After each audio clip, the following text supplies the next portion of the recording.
Hello， 大家好啊！今天来给大家分享一下电容的测量方法。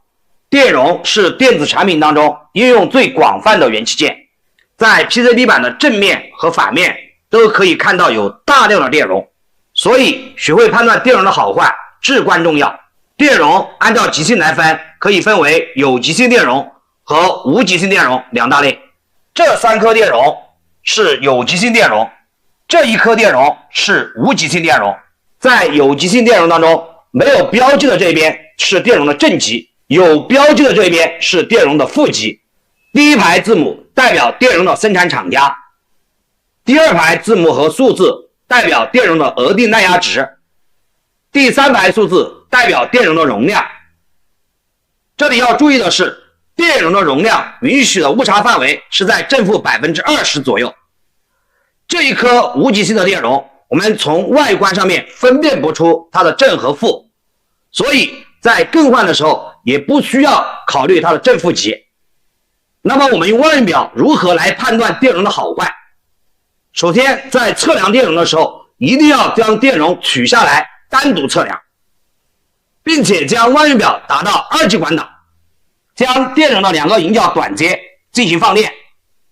这里值得注意的是，如果电容的耐压值超过了50伏，不能对它进行短接放电。第二步，我们将望远表打到2极管档，红表笔放在电容的正极，黑表笔放在电容的负极，对它进行充电。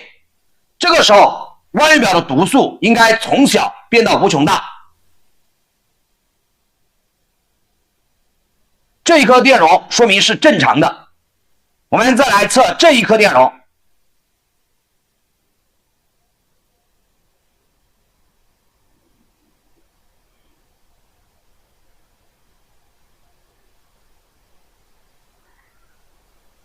大家可以看到，望远表的读数不能回到无穷大，说明这一颗电容漏电。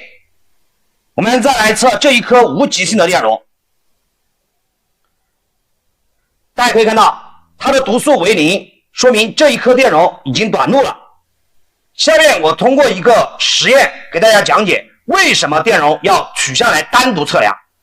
首先，我们再入来测一下这颗电容。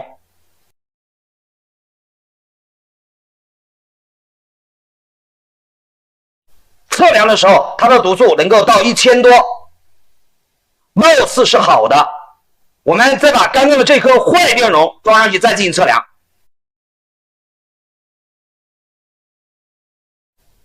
我们再来测试刚刚这一颗电容，